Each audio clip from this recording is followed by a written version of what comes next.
சர்வதேச தொழிலாளர் தினமும் நாடுகளின் பொருளாதாரத்தின் முதுகெலும்பான தொழிலாளர்களும் முதன்முறையாக மே 1ஆம் தேதியை சர்வதேச தொழிலாளர் தினமாக 19ஆம் நூற்றாண்டில் அமெரிக்காவில் அறிவிக்கப்பட்டது. அமெரிக்காவில் ஒடுக்குமுறைக்கும் சுரண்டலுக்கும் உள்ளான தொழிலாளர்கள் அக்காலகட்டத்தில் சட்டமறுப்பு போராட்டங்களூடாக தமது எதிர்ப்பை வெளிப்படுத்தி வந்தனர். 1886ஆம் ஆண்டில் 8 மணி நேர வேலை கேட்டு அமெரிக்காவின் சிகாகோ நகர் ஹேமார்க்கெட் சதுக்கத்தில் 2 லட்சம் அமெரிக்க தொழிலாளர்கள் அணிதிரண்டு பாரிய வேலைநிறுத்த போராட்டம் ஒன்றை முன்னெடுத்திருந்தனர். அவர்கள் மேல் அடக்குமுறையை ஏவிவிட்ட முதலாளித்துவ அரசு துப்பாக்கியால் சுட்டதில் அந்த வேலை நிறுத்தம் முடிவில் பெரும் வன்முறையில் முடிந்தது. பல தொழிலாளர்கள் ரத்தம் சிந்தவும் ஏற்பட்டது. அவ்வாறு ரத்தம் சிந்திய தொழிலாளர்களின் நினைவாகவே 1889 கூடிய 2வது கம்யூனிஸ்ட் உலகம் மே 1ஆம் தேதியை சர்வதேச தொழிலாளர் தினமாக பிரகடனப்படுத்தியுள்ளது. அன்றிலிருந்து இன்று வரையில் உலகளாவிய ரீதியில் தொழிலாளர்கள் வெவ்வேறு வகையில் ஒடுக்குமுறையும் சுரண்டலையும் எதிர்கொண்டு வருகின்றனர். முதலாளித்துவ பொருளாதார முறைமையுடைய நாடுகளிலும் சரி, பொது உடைமை பொருளாதார முறைமையை பின்பற்றும் நாடுகளிலும் சரி, தொழிலாளர்கள் நலன் பெறும் பல முன்னேற்றகரமான சட்டங்கள் காணப்படுகின்ற போதும் இன்னமும் தொழிலாளர்கள் நவீன முறையிலான சுரண்டலுக்கு முகம் கொடுக்க வேண்டியுள்ளது. ஆகவே தொழிலாளர்கள் தினம் என்பது இக்காலகட்டத்திலும் அவசியமானதாக காணப்படுகின்றது. தொடர்ந்தும் தொழிலாளர்கள் உரிமைக்காக போராட வேண்டியுள்ளது. இலங்கையை பொறுத்தவரை ஆளும் தேசிய மக்கள் சக்தி அரசாங்கம் தொழிலாளர் நலன்களுக்காக ஆயுதமின்றி போராடிய ஜேவிபி கட்சியிலிருந்து உருவாகியுள்ளது. பொதுவுடைமை கொள்கையின்பால் ஈர்க்கப்பட்ட இளைஞர்கள் ஒன்று திரண்டு கொலை செய்யப்பட்ட ரோகண விஜயவீர தலைமையில் உருவாக்கப்பட்டதே ஜேவிபி ஆகும். ஜேவிபி கட்சியானது தனது கடும்போக்கான கொள்கைகளை மாற்றிக்கொண்டு மென்போக்கான தேசிய மக்கள் சக்தியாக உருவெடுத்துள்ளது. தேசிய மக்கள் சக்தி மக்களின் ஏகோபித்த ஆதரவுடன் அரசாங்கத்தையும் கைப்பற்றியுள்ளது. முதல் தடவையாக இலங்கையில் தொழிலாளர் மற்றும் அடித்தட்டு மக்களை பிரதிநிதித்துவப்படுத்தும் தொழிலாளர் வர்க்க நலன் பேணும் என்று கருதப்படுகிற அரசாங்கம் பெரும்பான்மை பெற்று ஆட்சி அமைத்துள்ளது. என்பிபிக்கு இது முதலாவது கொண்டாட்டமான தொழிலாளர் தினமாகும். ஜனாதிபதி அனுரகுமார திசாநாயக்க தனது மீதின செய்தியில் இலங்கையில் உழைக்கும் மக்கள் உட்பட பொதுமக்கள் இந்த முறை இந்நாட்டின் ஊழல்மிக்க சிறப்புரிமை அரசியலை முடிவுக்கு கொண்டு வந்து மக்கள் நேய ஆட்சியின் கீழ் நாடும் சமூகமும் ஆழமான சாதகமான மாற்றத்துடன் சர்வதேச தொழிலாளர் தினம் கொண்டாடப்படுகிறது என குறிப்பிட்டுள்ளார். மேலும் 76 ஆண்டுகளாக சில குடும்பங்கள் மற்றும் பரம்பரைகளால் மேற்கொள்ளப்பட்ட ஊழல்களை முடிவுக்கு கொண்டு வர கடந்த ஜனாதிபதி மற்றும் பொது தேர்தல்களில் இன மத வேறுபாடின்றி இந்நாட்டின் அனைத்து மக்களும் செயல்பட்டனர் எனவும் ஜனாதிபதி பாராட்டியுள்ளார்.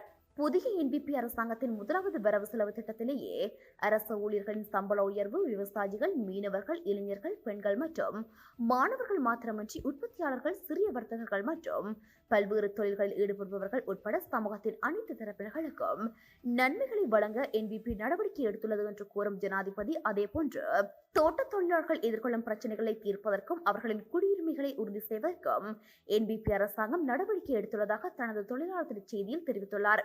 இறுதியாக சர்வதேச புவிசார் அரசியல் மாற்றங்கள் மற்றும் சவால்களை எதிர்கொள்ளும் வகையில் ஸ்திரமான பொருளாதாரத்தை கட்டியெழுப்ப முயற்சிக்கும் இந்த நாட்டின் உழைக்கும் மக்களின் உரிமைகளை உறுதி செய்து ஊழல் நிறைந்த சிறப்புரிமை அரசியலால் அளிக்கப்பட்ட நாட்டின் பொருளாதாரத்தை மீண்டும் கட்டியெழுப்பி வளமான நாடு மற்றும் அழகான வாழ்க்கையை உருவாக்க சகோதரத்துவத்துடன் ஒன்றிணைந்து போராட இந்நாட்டில் உழைக்கும் மக்களுக்கு அழைப்பு விடுப்பதுடன் உழைக்கும் மக்களின் உரிமைகளை பாதுகாக்கும் அர்த்தமுள்ள சர்வதேச தொழிலாளர் தினத்திற்கு எமது வாழ்த்துக்களை தெரிவித்துக் கொள்கின்றேன் என ஜனாதிபதி நாட்டு மக்களுக்கு விடுத்துள்ள செய்திக்குறிப்பில் தெரிவித்திருந்தார். மேலும் இலங்கையின் பிரதான அரசியல் கட்சிகள் தமது அரசியல் பலத்தை காட்டும் வகையில் கொழும்பிலும் கொழும்பை அண்டிய புறநகர் பகுதிகளிலும் மீதின பேரணிகளையும் ஊர்வலங்களையும் பொதுக்கூட்டங்களையும் நடத்தியுள்ளன. இலங்கை தமிழரசு கட்சியும் தனது மீதின கூட்டத்தை ஜாழ்ப்பாணத்தில் வீரசிங்க மண்டபத்தில் நடத்தியுள்ளது. ரணில் விக்ரமசிங்க தலைமையிலான ஐக்கிய தேசிய கட்சி எந்தவிதமான கூட்டத்தை நடத்தவில்லை. அதே நேரம் தேசம் நேற்றும் சர்வதேச தொழிலாளர் தினத்துக்கு தன்னுடைய வாழ்த்துக்களை தெரிவித்துக் கொள்கிறது. தாவடி ஸ்ரீ வடபத்திரகாளி அம்மன் ஆலயத்தில் ஈழத்தமிழ் நடிகர் ஜெய் ஆகாஷின் படப்பிடிப்பு. ஓலையிடும் தமிழ் தலிபான்கள்.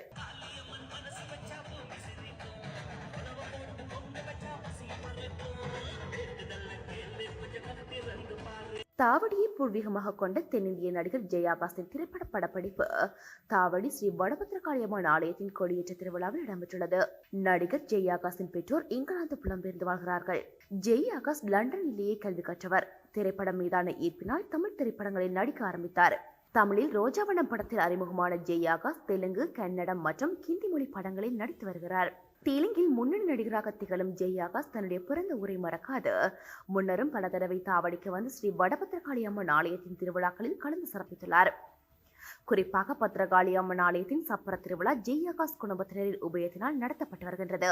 ஜெய் ஆகாஷ் தான் நடிக்கும் எண்ணுயிர் படத்தின் பாடல் காட்சியை தான் பிறந்த மண்ணில் தன்னுடைய குலதெய்வம் கோயிலில் படம் படிக்க விரும்பி கொடியேற்ற தினத்தில் அதனை நிகழ்த்துவதாகவும் ஏவன் டிராவலிங் என்ற யூடியூப் சேனலுக்கு கோயில் முற்றலில் வைத்து விளக்கம் அளித்துள்ளார். எல்லாருக்கும் வணக்கம். நான் தான் உங்கள் ஜெய் ஆகாஷ். என்ன எல்லாரும் முதல்ல ராமகிருஷ்ணா படத்துலேருந்து நிறைய மூவிஸில் பார்த்துருப்பீங்க. காற்றுள்ள வரை ரீசெண்டாக ஜீ தமிழோட நீதானே எந்த பெண் வசந்தில் ஹீரோ பண்ணேன். அப்புறம் கடைசியாக நெஞ்சதுக்கு இல்லாத பண்ணேன். அப்புறம் நிறைய மூவிஸ் வந்து கம்ப்ளீட் பண்ண வந்ததால் அந்த சீரியஸை கம்ப்ளீட் பண்ண முடியல. இப்போ இன்றைக்கி இங்கே நம்ம பத்திராளி அம்மன் கோயில் உங்கள் எல்லாருக்குமே தெரியும். எங்கள் குலதெய்வம். ஒவ்வொரு வருஷமும் எங்கள் திருவிழா சப்ப திருவிழாவுக்கு வருவோம். இன்றைக்கி எப்படின்னா நான் ஹீரோ நடித்து டைரக்ட் பண்ண என்யூஏ படத்தோட ஷூட்டிங் இங்கே, அதாவது என்னோட ஹீரோட இன்ட்ரடக்ஷன் சாங் வந்து பத்திரகாளி அம்மன் கோயிலுக்கு முன்னாடியே. ஸோ தாவடி பத்திரகாளி அம்மனை வந்து புகழ்ந்து பாடுற மாதிரி ஒரு சாங்கு. ஸோ இந்த சாங்கை வந்து மெயினாக பண்ணுறதுக்கு நோக்கம் என்னென்னா எங்கள் குலதெய்வம், எங்கள் குலதெய்வத்தை பெருமையை வந்து உலகம் பூரா கொண்டு சேர்க்கறதுக்காக தான் பண்ணியிருக்கோம். ஸோ டெஃபினட்டாக நல்லா வந்திருக்கோம். இந்த யூடியூப் வந்து கவரேஜ் பண்ணிட்டு இருந்தாங்க. அப்போ நாங்களும் உள்ளே வந்து எடுத்துகிட்டு இருந்தோம் ஷார்ட்ஸு. ஸோ அதனால் சில டிஸ்டர்பன்ஸ் வந்திருக்கும். But anyway thank you all. இந்த என்யூஏ சாங்ஸை இதில் பார்த்தீங்கன்னா இப்போ இந்த வரியில் என்ன இருக்குமென்னா வந்து ஹீரோ வந்து பாடுறதை நான் பாடுற மாதிரி இருக்கும் வந்து இந்த கொடியேறணும் அப்படின்னு சொல்லும்போது வந்து நம்ம ஷார்ட் எடுக்கணும். ஸோ அப்போ உள்ளே வந்து நாங்கள் எடுத்துகிட்டு இருந்தோம். அப்போ இந்த சேனலுக்காக இவர் எடுத்துகிட்டு இருந்தார். சில நேரத்தில் வந்து நான் உள்ளே வந்திருப்பேன். அதை நம்ம வந்து இந்த படத்தோட பாட்டுக்காக. ஓகே, ஸோ இதில் மிஸ் பண்ணிங்கன்னா நம்ம என்யூஏல வந்து மதுராமன் சாங் வந்து நீங்கள் பாருங்கள்.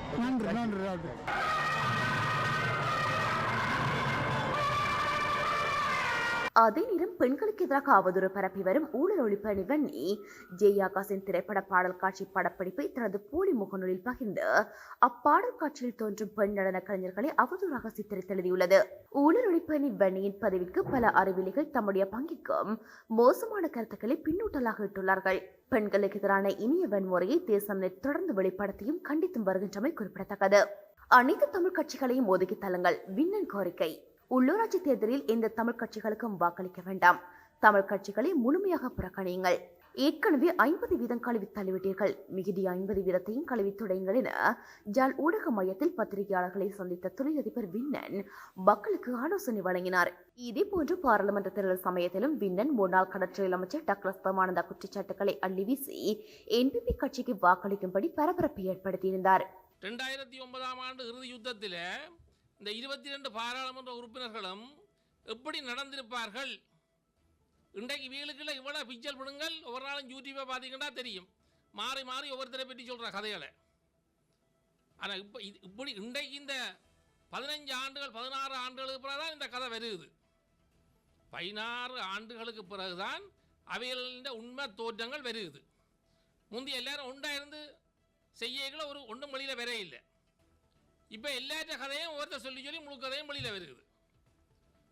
அப்போ இப்படி வெளியில் வர்றதால தமிழ் மக்களுக்கு இன்னும் பாரிய இவேண்ட முழு முகமும் தெரியுது.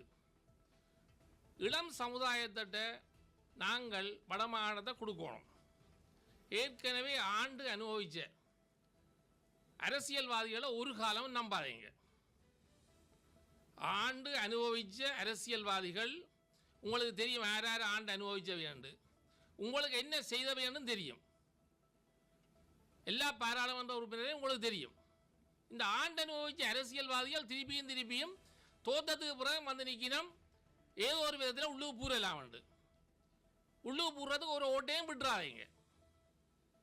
எந்த ஓட்டையை விட்டு பிரயோசனம் இல்லை. உங்களுக்கு வந்து பூர்றதால அவைகளுக்கு ஒரு சீட்டை கொடுத்தோ பாதி சீட்டை கொடுத்தோ 5 சீட்டை கொடுத்தோ எந்த பிரயோசனம் நடக்க போறதே இல்லை. நேற்றைய தினமான ஏப்ரல் 30 ஊடகவியலாளர்களை சந்தித்த பின்னன் என்பிபி கட்சிக்காக வெளிப்படையாக வாக்கு சேகரித்தார்.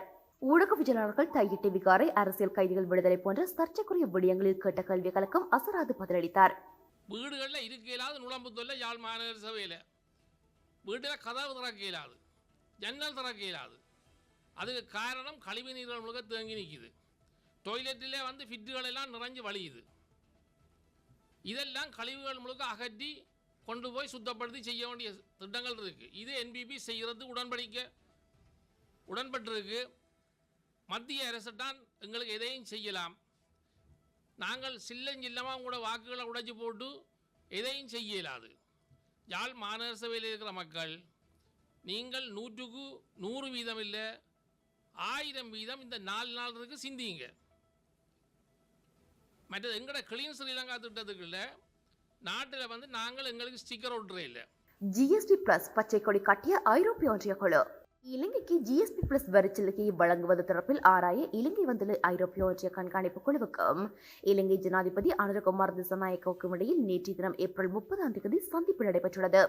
அப்போது ஐரோப்பிய ஒன்றியத்தின் தெற்காசிய பிரிவுக்கான தலைவர் சார்ல்ஸ் வைட்லி ஜிஎஸ்பி பிளஸ் சலுகை முறைவு சாதகமான முறையில் கருத்தில் கொள்ளப்படும் என நம்பிக்கையாக தெரிவித்தார். மேலும் இலங்கைக்கும் ஐரோப்பிய ஒன்றியத்துக்குமான நீண்டகால நட்பு வர்த்தக ரீதியான பல வெற்றிகளை அடைய உதவியுள்ளது. இவ்வர்த்தக வெற்றிகளை இலங்கை பெற தாம் தொடர்ந்தும் இலங்கைக்கு ஆதரவளிக்க தயாராக உள்ளதாகவும் தெரிவித்தார். அத்துடன் ஐரோப்பிய ஒன்றியத்தின் வரிச்சலுகை தரப்படுத்தப்பட்ட மற்றும் தரமான பொருட்களை விநியோகிக்க இலங்கைக்கு மேலும் ஊக்கம் கிடைக்கும் என்றும் சார்ல்ஸ் வைட்லி தெரிவித்தார். அதே நேரம் ஜனாதிபதியும் இலங்கை பொருளாதாரத்தில் வீழ்ச்சியடைந்திருந்த நேரத்தில் ஐரோப்பிய ஒன்றியம் செய்த உதவிகளுக்கு நன்றி தெரிவித்தார். இலங்கை பொருளாதார ரீதியில் வீழ்ச்சியடைந்தமைக்கு கடந்த கால ஆட்சியாளர்களின் அரசியல் முறையும் வீண் விரயமும் மோசடியுமே காரணமாக அமைந்திருந்ததாகவும் ஜனாதிபதி குறிப்பிட்டார். இப்போது நாடு சரியான நிர்வாகத்தின் கீழ் மாறி வருவதாகவும் நிலைமைகள் முழுமையாக சரியாக சிறிது கால அவகாசம் தேவை எனவும் ஜனாதிபதி தெரிவித்துள்ளார். முக்கியமாக நாட்டில் வாழ்கின்ற சிங்கள தமிழ் மற்றும் முஸ்லிம் மக்கள் என அனைத்து பிரதேச மக்களும் தமது அரசாங்கத்தின் மீது நம்பிக்கை வைத்து வாக்களித்துள்ளதாகவும் ஐரோப்பிய ஒன்றிய குழுவிடம் தெரிவித்துள்ளார். மேலும் இலங்கை ஜனாதிபதி விரைவில் மக்களுக்கு கொடுத்த வாக்குறுதிகள் அனைத்து நிறைவேற்றப்படும் என்றும் வாக்குறுதி அளித்துள்ளதாக ஊடகங்களில் செய்திகள் வெளியாகியுள்ளன. இலங்கைக்கு ஜிஎஸ்பி பிளஸ் வரிச்சலுகை கிடைக்க நிபந்தனைகள் விதிக்க கோரும் எம்பி மனோ கணேசன். இலங்கைக்கு ஜிஎஸ்பி பிளஸ் வரிச்சலுகையை வழங்குவது தொடர்பில் ஆராய இலங்கை வந்துள்ள ஐரோப்பிய ஒன்றிய கண்காணிப்பு குழுவுக்கும் எம்பி மனோ கணேசன் தலைமையிலான தமிழர் முற்போக்கு கூட்டணியின் குழுவினருக்கும் இடையில் சந்திப்பு ஒன்று இடம்பெற்றுள்ளது. சர்வதேச சமூகத்தின் பால் நம்பிக்கை இழந்த தமிழ் மக்களின் கடைசி நம்பிக்கையான ஐரோப்பிய ஒன்றியத்திடம் சில கோரிக்கைகளை முன்வைப்பதாக மனோ கணேசன் ஐரோப்பிய ஒன்றிய பிரதிநிதிகளிடம் கூறியுள்ளார். அந்த வகையில் பயங்கரவாத தடைச்சட்டத்தை உடனடியாக நிறுத்துதல், புதிய அரசியலமைப்புக்கான கலந்துரையாடல்களை உடனடியாக ஆரம்பித்தல், உண்மையை கண்டறியும் ஆணைக்குழு ஒன்றை உருவாக்கி வலிந்து காணாமல் ஆக்கப்பட்டோர் தொடர்பில் பொறுப்பு கூறல், தண்டனை பெற்று நீண்ட காலமாக தடுத்து வைக்கப்பட்டிருக்கும் 10 அரசியல் கைதிகளையும் உடனடியாக விடுவித்தல் மற்றும் நவீன அடிமைத்துவ அம்சங்களை கொண்ட மலையக தமிழர் சமூகத்துக்குள் வரும் ஐரோப்பிய கண்காணிப்பு வலயத்துக்குள் கொண்டு வந்து அவர்களது காணுரிமை உட்பட வாழ்வுரிமைகளை மேம்படுத்தல் போன்ற கோரிக்கைகளை ஐரோப்பிய ஒன்றியத்திடம் மனோ குழுவினர் மகிழ்ச்சியாக கையளித்துள்ளனர். அதே நேரம் இக்கோரிக்கைகளை இலங்கைக்கு நிபந்தனைகளாக விதிக்க வேண்டும் என்று கேட்டுக்கொண்டனர். இலங்கை இந்த நிபந்தனைகளுக்கு உட்பட்டாலே இலங்கைக்கு ஜிஎஸ்பி பிளஸ் வரிச்சலுகையை வழங்க வேண்டும் என்றும் மனோ குழுவினர் ஐரோப்பிய ஒன்றிய பிரதிநிதிகளிடம் வலியுறுத்தியுள்ளனர். முன்னாள் ஜனாதிபதியின் சொகுசு வாகனங்கள் பறிமுதல் செய்யப்பட்டன. ஜனாதிபதி செயலகத்தால் வழங்கப்பட்ட வாகனங்களை ஒப்படைக்குமாறு ஜனாதிபதியின் செயலாளர் சனத் நந்தீத சமீபத்தில் எழுத்து மூலம் அறிவிப்பை அளித்துள்ளார். அதன்படி முன்னாள் ஜனாதிபதி சந்திரிகா குமாரதுங்கவை தவிர மற்ற 4 ஜனாதிபதிகளின் வாகனங்களான Mahinda Land Rover V8, Maithri Lexus Defender, Gota Land Rover jeep, Ranil Land Rover Prado ஆகியவை இன்று உத்தியோகபூர்வமாக ஜனாதிபதி செயலகத்திடம் கையளிக்கப்பட்டுள்ளது. மிக விரைவில் இந்த அதிசொகுசு வாகனங்களை ஏலத்தில் விட்டு அந்த பணத்தை இலங்கை கல்வி செயற்பாடுகளுக்கு நிதியாக ஒதுக்க உள்ளதாகவும் ஜனாதிபதி தெரிவித்தார். விலை குறைக்கப்பட்ட பெட்ரோல், டீசல். பெட்ரோலிய கூட்டுத்தாபனத்தின் மாதாந்த எரிபொருள் விலை திருத்தத்தின்படி நேற்று 30ஆம் தேதி நள்ளிரவு முதல் நடைமுறைக்கு வந்த எரிபொருளின் விலையில் மாற்றம் செய்யப்பட்டுள்ளது. அதற்கமைய 299 ரூபாவாக இருந்த ஒக்டேன் 92 ரக பெட்ரோல் லிட்டர் ஒன்றின் விலை 6 ரூபாவினால் குறைக்கப்பட்டுள்ளதுடன் அதன் புதிய விலை 293 ரூபாவாகும். 361 ரூபாவாக இருந்த ஒக்டேன் 95 ரக பெட்ரோல் லிட்டர் ஒன்றின் விலை 20 ரூபாவினால் குறைக்கப்பட்டுள்ளதுடன் அதன் புதிய விலை 341 ரூபாவாகும். இதேவேளை 286 ரூபாவாக இருந்த ஓட்டோ டீசல் லிட்டர் ஒன்றின் விலை 12 ரூபாவினால் குறைக்கப்பட்டுள்ளதுடன் அதன் புதிய விலை 274 ரூபாவாகும். அத்துடன் 331 ரூபாவாக இருந்த சூப்பர் டீசல் லிட்டர் ஒன்றின் விலை 6 ரூபாவினால் குறைக்கப்பட்டுள்ளதுடன் அதன் புதிய விலை 325 ரூபாவாகும். மேலும் மண்ணெண்ணெய் 1 லிட்டரின் விலை 5 ரூபாவினால் குறைக்கப்பட்டுள்ளதுடன் அதன் புதிய விலை 178 ரூபாவாகும் எனவும் அறிவிக்கப்பட்டுள்ளது. கேரள கஞ்சாவுடன் பருத்தித்துறையில் 4 கைது. பருத்தித்துறை போலீஸ் பிரிவுக்கு உட்பட்ட பருத்தித்துறை கடற்கரையில் 2 படகுகளை காங்கேசன்துறை வடக்கு கடற்படை தள அதிகாரிகள் சோதனையிட்ட போது 8 கேரள கஞ்சா பொதிகளுடன் 4 சந்தேக நபர்கள் கைது செய்யப்பட்டுள்ளனர். கைது செய்யப்பட்ட சந்தேக நபர்கள் சாக்கோட்டை மற்றும் அந்தோனிபுரம் பகுதிகளைச் சேர்ந்த 22, 39 மற்றும் 49 வயதுடையவர்களாவர். 322 கிலோ 860 கிராம் கேரள கஞ்சா அடங்கிய 147 சிறிய பொதிகள் மீட்கப்பட்டுள்ளன. இந்த சம்பவம் குறித்து பருத்தித்துறை போலீசார் மேலதிக விசாரணைகளை மேற்கொண்டு வருகின்றனர். 70 உயிரை பாங்கிய ஈரானின் துறைமுக வெடிப்பு. ஈரானில் சில தினங்களுக்கு முன்பு மிகப்பெரிய துறைமுகமான அப்பாஸ் துறைமுகத்தில் நின்ற ஒரு கண்டெய்னர் வெடித்து சிதறியுள்ளது.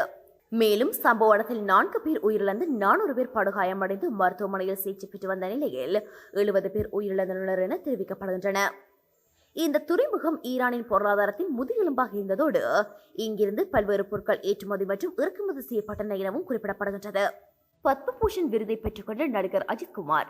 நடிகர் மற்றும் கார் ரேசர் என வலம் வந்த நடிகர் அஜித்குமார் குட் பேட் அக்லி திரைப்படத்தின் வெற்றியை தொடர்ந்து தலைவர் மோர்மாவிடமிருந்து பத்மபூஷன் விருதை பெற்றுக் கொண்டுள்ளார். மேலும் அவர் ஒரு ஆங்கில செய்தி ஒன்றுக்கு நேர்காணல் வழங்கிய போது தெரிவித்த விடயங்களாவன, நான் ஒரு நடிகர், இதுவும் என்னுடைய ஒரு வேலைதான். இந்த விருது அறிவிக்கப்பட்ட போது நிகழ்ச்சியாக இருந்தது. குடியரசுத் தலைவர் இதற்கு துணையாக இருந்த நண்பர்கள் மற்றும் எனது குடும்பம் அனைவருக்கும் என்னுடைய நன்றியை தெரிவித்துக் கொள்கின்றேன். மேலும் என்னுடைய வளர்ச்சிக்கு மிகவும் உறுதுணையாக இருந்தது என்னுடைய மனைவி ஷாலினி தான். என்னுடைய சாதனையின் மிகப்பெரிய பங்கு ஷாலினிக்கு உள்ளது எனவும் அவர் கூறியுள்ளார்.